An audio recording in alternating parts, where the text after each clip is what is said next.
জোরদার প্রচারের রায়গঞ্জ কেন্দ্রের তৃণমূল প্রার্থী কৃষ্ণ কল্যাণী প্রায় প্রতিদিনই কালিয়াগঞ্জ বিধানসভা এলাকায় মাটি কামড়ে পড়ে রয়েছেন তিনি। কারণ অবশ্যই ভোটের অঙ্ক। গত লোকসভা নির্বাচনে এই কালিয়াগঞ্জ বিধানসভা থেকে বিপুল মার্জিনে ভোট পেয়েছিলেন বিজেপির দেবশ্রী চৌধুরী। ফলে তৃণমূলের নজর বিজেপির সেই ভোটের ব্যাংকের দিকে। শুক্রবার কালিয়াগঞ্জ শহরের 17 নম্বর ওয়ার্ডের মারোয়ারিপট্টি এলাকায় শিব মন্দিরে পুজো দিয়ে কালিয়াগঞ্জ পুরো এলাকায় প্রচার শুরু করেন তৃণমূল প্রার্থী। সাধারণ মানুষের সঙ্গে হাত জোড় করে ভোট প্রার্থনা করেন তিনি। প্রচারের মধ্যে দুপুরে কালিয়াগঞ্জ পুরসভার পুরপ্রধান রামনিবাস সাহার বাড়িতে মধ্যাহ্নভোজে অংশ নেন তৃণমূল প্রার্থী।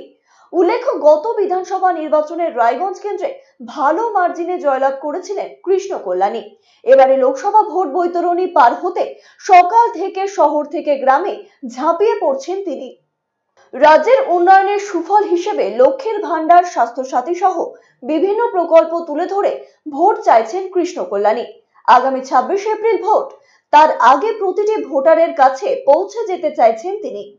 তীব্র দাবদাহ শুরু না হলেও গরমের শুরুতেই খাওয়া দাওয়াও করছেন মেপে।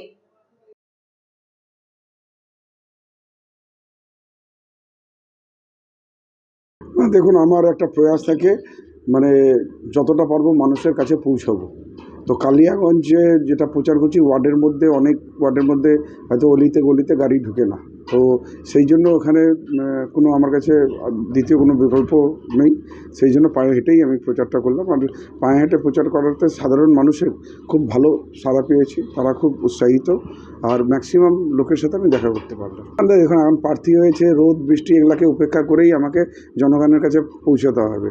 তো হ্যাঁ, নিশ্চিত আজকে গরমটা বেশি পড়েছে, কিন্তু আমার খুব লিমিটেড সময় আছে। প্রত্যেকটা টাইট আমার প্যাকড আপ কর্মসূচি রয়েছে 23 তারিখ অবধি।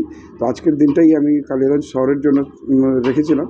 তো আজকে আমাকে 17টা ওয়ার্ড কভার করতে হবে। ইতিমধ্যে আমি 7টা ওয়ার্ড কভার করেছি, আর ভাবে নেন 10টা ওয়ার্ড বাকি রয়েছে। এটা সন্ধ্যা 8টা-9টার মধ্যে আমি আজকে কমপ্লিট করব। না, খুব ভালো সাড়া পাচ্ছি। দেখুন, এবার কোনো ধর্মের উস্কানিতে ভোট হবে না, এবার উন্নয়নের আধারে ভোট হবে। যে হিসাবে বাংলা জুড়ে মমতা বন্দ্যোপাধ্যায় উন্নয়নের বন্যা বইয়ে দিয়েছেন, 74টা প্রকল্প সাধারণ জনগণকে দিয়ে উপহার দিয়ে, মানে তারা সরাসরি উপকৃত হচ্ছেন।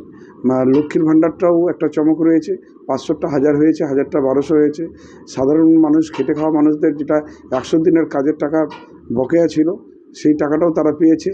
আর আবাস যোজনার যেটা টাকাটা আছে, কেন্দ্র সরকার যেটা আটকে রেখেছে, সেটাও মমতা বন্দ্যোপাধ্যায় প্রতিশ্রুতি দিয়েছে যে সময়সীমা বেঁধে দেবেন। সেই সময়সীমার মধ্যে যদি কেন্দ্র সরকার না দেয়, সেই টাকাটাও আমাদের রাজ্য সরকার দিবে।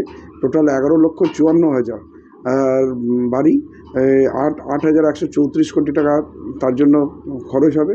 সেই টাকাটাও প্রত্যেকটা গরিব মানুষের মাথার উপর ছাদ থাকবে, এই অ্যাসুরেন্সটা মমতা বন্দ্যোপাধ্যায় দিয়েছেন। তাতে সাধারণ মানুষ খুবই খুশি।